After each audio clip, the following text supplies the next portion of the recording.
Então, vamos continuar. Então, tudo funciona dessa forma, né? Tudo está no mundo eterno. O que nós podemos fazer é mudar as nossas ações. A história de Abraham. Abraham, ele era um nome, né? Vamos escrever aqui em hebraico. Vamos entender um pouco essa história. Olha, a gente vai ter que gerar outra aula, tá? Mas vamos entendendo aqui quem era o Abraham. Na verdade, o Abraham, ele não era o Abraham. Ele era Abrão. Ele tinha um nome chamado Abrão e ele foi escolhido pelo Eterno para que, através dele, pudesse surgir uma nação, não, várias nações. Está escrito que ele seria pai de muitas nações, e não de uma só nação.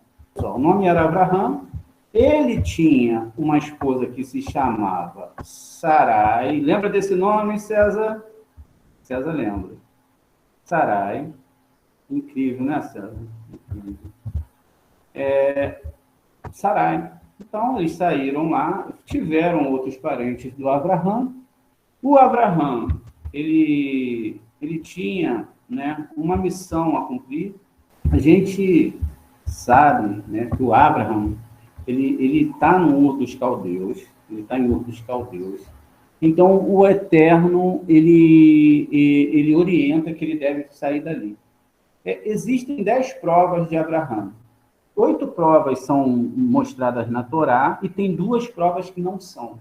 Essas 2 provas, elas são exatamente a prova de quando ele sai de Ur dos Caldeus, ele tem que sair de lá fugindo de Nirode, porque Nirode queria matar Abraham. Então, Abraham, ele foge de Nirode, né? O nome da paraxá é Ler Lehá. Ler Lehá, a gente vai entender o que é Ler Lehá. E aí, quando ele foge, ele estava numa situação muito difícil. Por que ele estava numa situação difícil? Ele tinha que atravessar um ponto onde parte desse ponto era o Nirode, ele controlava. Então, parte desse ponto era controlado por Nirode, e ele tinha que sair correndo do Nirode, porque o Nirode queria matar o Abraham de qualquer jeito, e ele não podia voltar. Ele, inclusive, matou o seu irmão, né? Ele mata o irmão de Abraham, porque Abraham, quando é jogado no forno, o seu irmão, ele fala assim, não, eu não creio em Deus, mas agora que Deus fez esse milagre, eu vou crer nele. E ele é jogado e ele não consegue sobreviver. Então, toda essa área aqui, ó, era controlada pelo Nirode. E o Abraham, ele tinha que correr dessa área. Então, ele vai correndo, ele vai fazendo as suas viagens, né? A primeira, a segunda, a terceira, a quarta, a quinta e a sexta, né? Vamos contar de novo, ó. Um ponto, primeiro ponto, ele sai dos Caldeus. Não sei se deixa eu aumentar um pouquinho o mapa. Vamos fazer a viagem aqui, ó. Ele sai de Ur dos Caldeus, então ele faz o primeiro ponto, o segundo ponto, o terceiro ponto, o quarto ponto, o quinto ponto, o sexto ponto, o sétimo ponto, o oitavo ponto. Vocês já mataram a charada, hein? 8 pontos que ele viajou. Gente, olha que coisa bonita. Ele tinha que fugir de Nirode. Ele também, ele estava aqui numa situação difícil, porque existia uma parte aqui que era controlada por ninguém mais, por ninguém menos do que os egípcios. Os egípcios, eles tinham um controle de uma parte aqui, ó, quer dizer, olha a situação, e ele tinha que descer no Egito. Por que ele tinha que descer, gente? Porque ele tinha algumas soluções para resolver no Egito, então ele tinha que tinha uma parte aqui que eu não consigo desenhar, mas mais ou menos só para a gente ter uma ideia, tá bom? Então, tinha algumas coisas aqui no Egito que ele tinha que resolver. Se vocês pararem para reparar, todos os sábios de Israel saíram da onde, gente? De dentro do Egito. Não teve um que não saiu. O Moshe saiu da onde? Foi criado na corte egípcia. O Abraão foi para onde? Para dentro do Egito. Sara, ela é capturada, e aí eles acham ela muito bonita, e aí olha o que acontece. Ele está numa situação. E, por outro lado, ele vai fazer o seguinte, ele tem que ir em Hebrom, né? Porque ele sabia que em Hebrom aconteceria a questão de Josué, quando entraria na terra de Israel, então ele tinha que ir lá fazer ele era profeta, ele tinha que chegar lá, isso está na Torá, ele tinha que fazer um altar, que não é um altar onde você pega um bichinho, corta o pescocinho dele, vai lá e sacrifica um animal. Isso aí é fácil para alguns, para mim não é. Mas para algumas pessoas é muito fácil você matar as coisas pelos seus sonhos ou pelos seus defeitos. E a Torá não está falando isso, né? Depois ele tem que ir em Sidom, né? Porque lá vai ter aquela questão da morte dos 24 mil homens, que os filhos de Jacó vão matar, porque eles violentaram a Diná. Eles mandam eles fazer a circuncisão, vão lá e matam todo mundo, e o Abraão ele já sabia disso, então ele já tinha que deixar todos os pacotes preparados. Muito bem, ele tem que fazer ele tem que percorrer, nesse momento que existe a guerra dos reis, etc., ele está protegido aqui, porque um desses reis era o próprio Nimrod, né? Ele era o próprio Nimrod. E aí, gente, ele não foi atacado justamente porque estavam atrás do Abraão, mas ele estava protegido dentro da cidade do Egito. Então, eles não iam fazer guerra contra ele. Quando nós pegamos lá ao Zorra e vamos ver os sábios do Sode, né? Eles vão falar vão mostrar que o Abraham, ele fez esse caminho aqui, ó, tá vendo? O caminho da lua fértil do Meio Oriente. Então, exatamente é onde essa lua... Gente, a gente sabe que a Torá é um livro astronômico que fala sobre a descida da divindade sobre esses pontos. E você vai ver que todo esse ponto aqui, eles são atingidos pela essa lua fértil do Meio Oriente. Ela é responsável, o nome é fértil, porque ela é responsável por todas as questões climáticas, referente à colheita, de pescaria, etc. Olha o que a gente está entendendo de Torá aqui.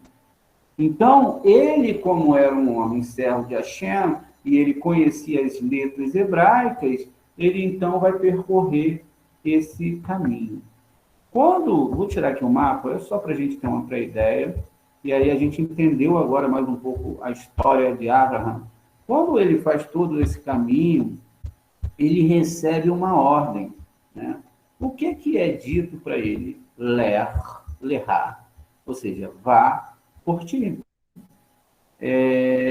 Lerá, na verdade, ela é composta de um lamed, um reis final. Muito bem. Existem os pontos massoréticos, mas eu não consigo colocá-los ainda aqui para vocês verem, tá? Então a gente fica sem os pontos, porque os pontos massoréticos eles vão mudar a configuração da palavra quanto o seu som. Então está aqui, ó, é exatamente isso que está escrito, lerá, um lamed, um kaf. A gente tem que entender também que o kaf ele vale 20, né? E quando ele vai para o fim da palavra, ele muda o seu formato. Ele é assim no começo da palavra, que a gente vai ver já já, e quando ele está no final da palavra, o que acontece? Ele muda a sua forma. Então, a perninha dele estica, os nossos sábios vão falar que isso é por causa do lado negativo, porque senão não teria como nós sairmos da idolatria, não teríamos como a gente vencer Edom, porque tanta pessoa fica pregando o tempo todo, buscando atrás milagres, e isso e aquilo, e não entende que tudo que venha da mão de Hashem, a gente tem que mudar a configuração. E aí a ordem dele é dada aqui, ó, Ler Lerá. Ler Lerá. Por que é Ler Lerá? Qual era o sonho de Abraão? Ter um filho. Ter um filho dentro dos conceitos da Torá, né? Porque ele teve Ismael também, todo mundo sabe que ele teve Ismael, que foi um caso meio complicado, né? Onde hoje um monte de marido quer que as suas esposas deixem ele ter uma concubina, que a Torá não fala nada disso, né? São irreligiosos, irreligiosos. Muito bem, gente. Então, vamos lá.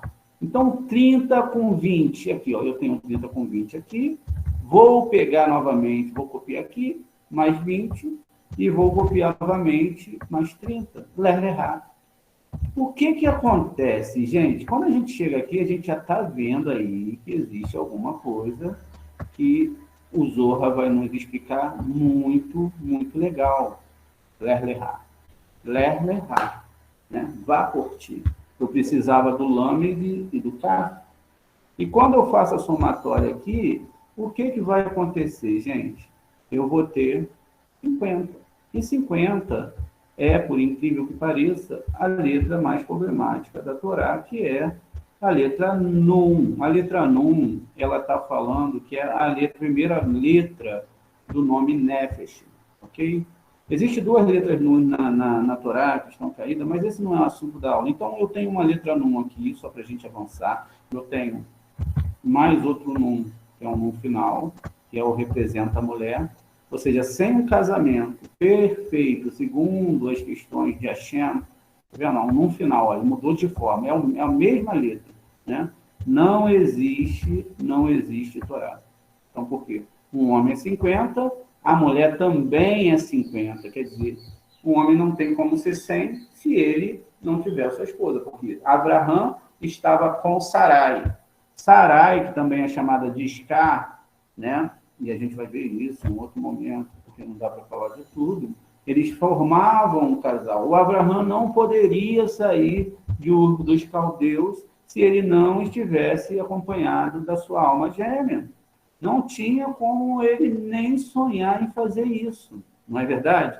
Assim também, como a mulher, se ela não tem o seu marido que é de Torá, ela não tem como avançar.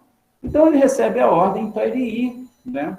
Ele ir, ler errar. Quando você faz a somatória, você tem aqui, ó, 50 mais 50, que são 100. São 100. Quando eu inverto a palavra ler errar, agora eu tenho a palavra kou. Ou seja, venha com tudo, vai com tudo. Não olhe para trás, porque para trás você vai virar uma pedra de sal. O Eterno, ele estava falando para ele, kou, venha com tudo. Não venha me servir com um pedacinho. Não venha me servir com metade do seu interior. E nem coloque diante de mim nenhuma oferta que não seja tudo que você tem e nem que seja muito sincera e muito santo de dentro de você. É isso que está sendo falado. Porque ler lerá, vá por ti, se tornou kou, vai com tudo.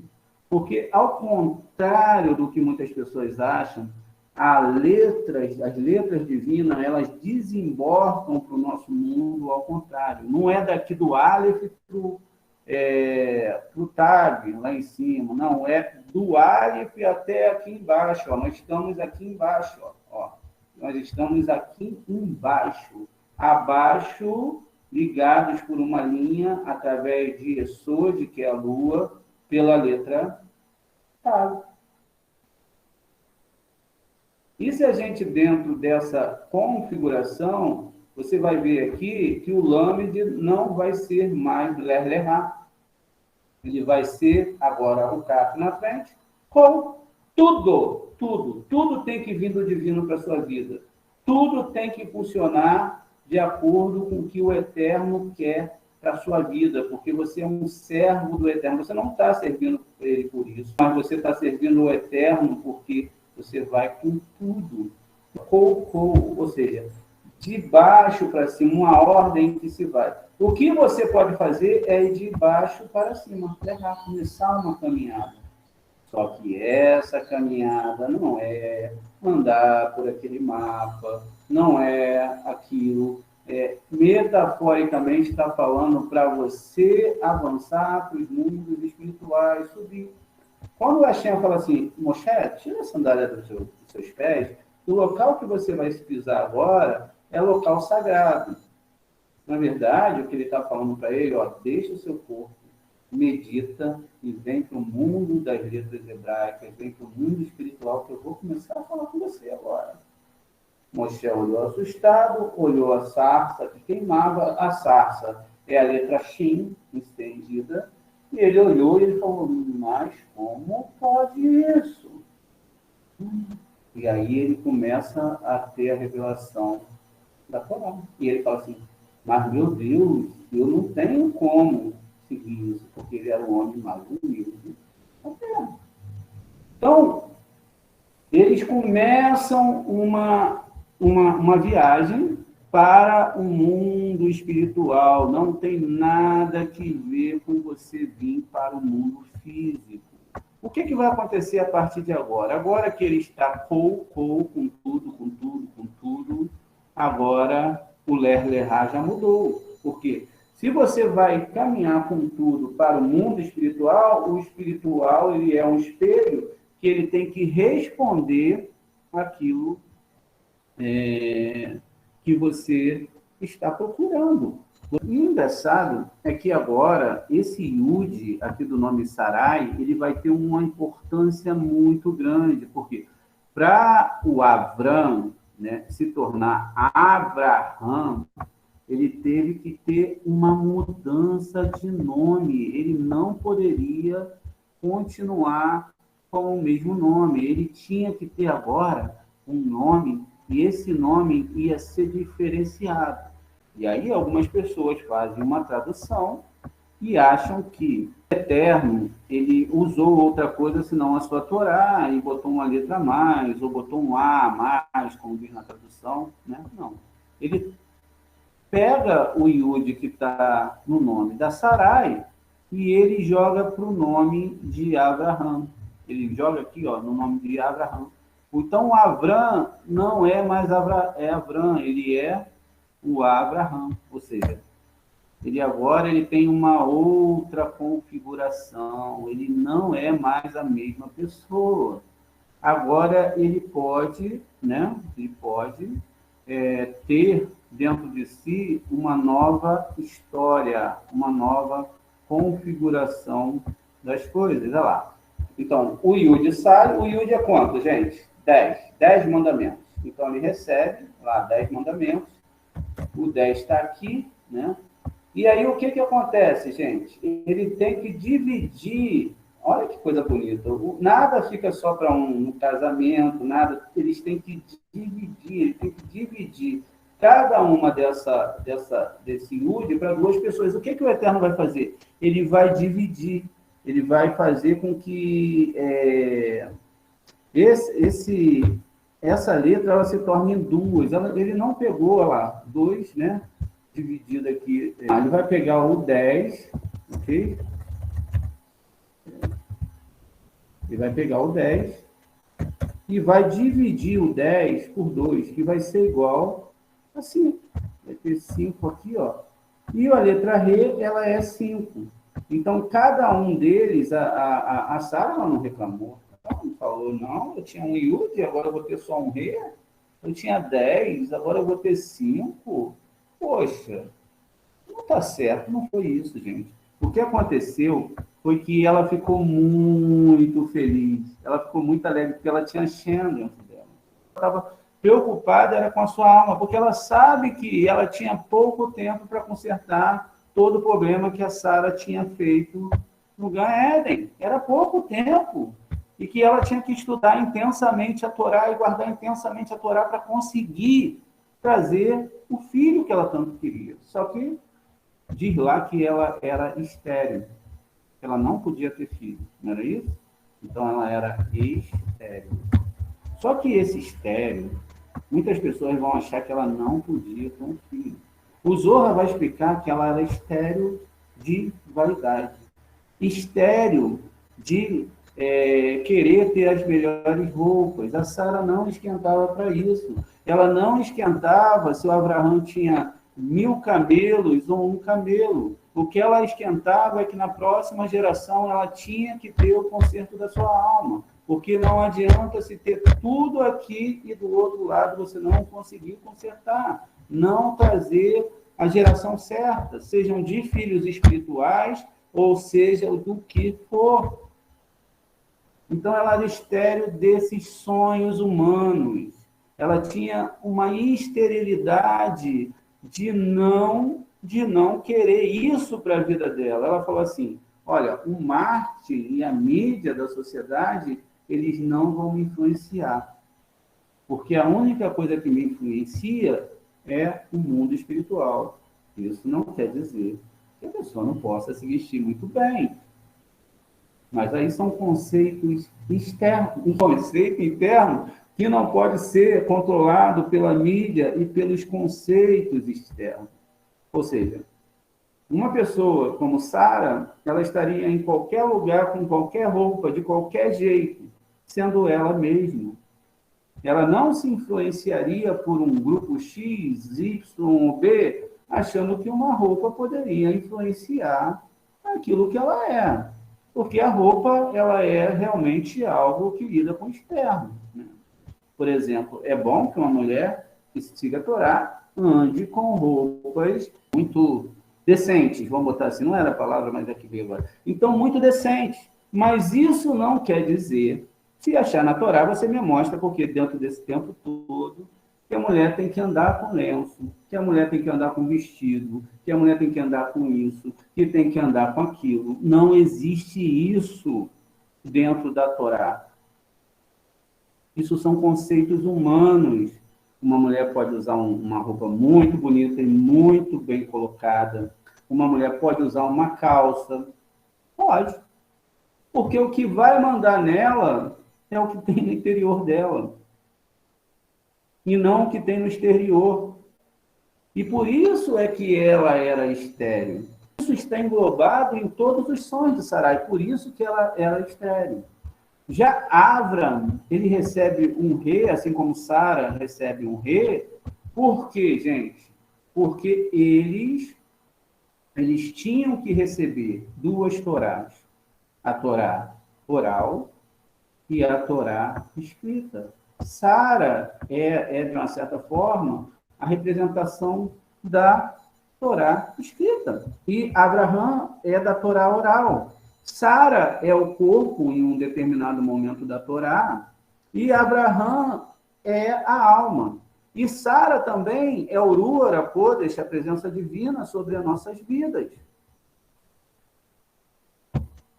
Isso, então, tira o aspecto temporal, o aspecto da data, e fala que em qualquer momento da história, o Deus de Israel pode transformar a sua vida. Ele pode pegar o Iude, ele pode pegar o Abraão, e ele pode agora transformar a sua vida. E aí eu pergunto, as pessoas perguntam, você tem fé para isso? Não. Você tem ação para isso? Você consegue entender o que é ler-errar, o que é sair da sua terra, o que é ir para o próximo passo e como se faz isso? Conforme você vai andando na Torá, a Torá ela vai explicar, né? Quando você chega aqui no Bereshit, né? Quando ele chega na cidade, eu vou botar aqui, gente, na cidade de Moré, né? 12:6. Vamos ver aqui, ó. Abraão levou sua esposa Sarai e Ló, ainda era Sarai, e de seu filho e irmão todas as riquezas que se acumularam, né? Pessoas que adquiriram em Harã, ou seja, 1 milhão de pessoas que eles converteram ao Deus de Israel, e partiram para a terra de Canaã. Então, passou Abraão pela terra, até o lugar de Siquém, até o carvalho. Observem essa palavra aqui, gente, de Moré, tá vendo? Então, de Moré. O que é Moré? O que é Moré? O que é Moré na linguagem da Torá, gente? É alguém que é professor e que ensina a Torá, né? Ensina a Torá. Alguém que vai gastar a sua vida ensinando a Torá para as pessoas. Então, isso é um Moré, ok? Está aqui, ó, a palavra Moré.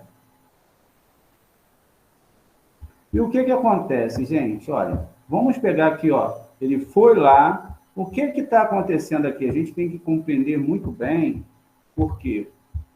Porque a palavra Moré, ela é muito linda dentro da Torá. Por que ela é linda, gente? Porque ela vai te ensinar uma coisa muito bonita agora. Para você aprender a Torá, você tem que ter o quê? Um Moré. Sem um Moré para te mostrar como é a Torá de verdade, você não tem. Ó, aqui em cima você tem a palavra Moré, e embaixo você tem a palavra Torá. Bastou se substituir uma letra, que é o Mem, que é 40, pelo Tav, que é 400. As duas são, né, o mesmo valor, ou seja, tem um 4. Para você aprender a Torá, como Abraão aprendeu a Torá, e como ele era um Moré, ele tinha que ter o quê? Um professor que ensinasse essas coisas para ele. Tá vendo? Porque um Moré, se você substituir aqui em cima pelo Tav, você vai ter o quê? Um ensinamento de Torá. O que é impossível você aprender sem ter um Moré. E sem que esse Moré te ensine aos pés do ouvido. Porque tudo que vocês vão aprender aqui não é nada comparado com o que você pode aprender e absorver de um Moré de Torá, tendo pé do ouvido, a pessoa estando ali e escutando a paraxá. Ok? Então, é outra coisa, é outro nível totalmente diferente. E existem muito mais conceitos. Então, gente, olha isso. Então, Sarai e Abraham, eles tinham um Moré, que era quem? Shem, o filho de Noa, que ensinou para Abraham que era a Torá. Quer dizer, Abraham, ele é um iconoclasta, quebra ídolos, etc. Ele sai dos caldeus porque ele tem uma revelação do Eterno e ele vai caminhar, mas ele precisa que o Shem ensine a ele a Torá, porque ele, na verdade, o Abraham, ele era alguém que estuda os astros, né? Então, ele era alguém que estudava os astros, mas ele conhecia os astros, ele sabia os movimentos, ele sabia um astrônomo, ele sabia tudo, mas ele não conhecia que tinha uma espiritualidade, ele sabia que um Deus tinha criado tudo, e aí aparece Shem, filho de Abraham, vai, então, ensinar a ele, né? Muito bem, a gente continuando. Deixa eu só que foi lá para as planícies, né? Elai e Moré, que, na verdade, não são planícies, no plural, mas planície, né? Ou seja, passou até o lugar de Siquém, até o carvalho de Moré. O que é um carvalho, gente? Uma árvore sefirótica. Alguém que vai estar disposto a te ensinar a Torá. Então, o que acontece? Quando ele descobre que existe isso, então eles vão estudar com quem? Com Shem. Depois vai vir o Yaakov, o Yaakov vai estudar na escola de Eber, ele vai ficar lá um tempão dentro de uma tenda estudando, descodificando a Torá que eles tinham naquele momento. Depois disso tudo, isso tudo vai se passando para frente, até que Moshe ele vai pegar os fragmentos disso tudo e vai trazer um entendimento do que é a Torá naquele momento. Só que a Torá, ela é um livro vivo. E aí agora a gente entra, como assim um livro vivo? Ela não é só isso que está aqui. Porque quando Moshe sobe no monte, ele tem que quebrar a Torá. Mas tudo que está existindo na história da humanidade, por incrível que pareça, isso quer dizer que não existe pecado nenhum.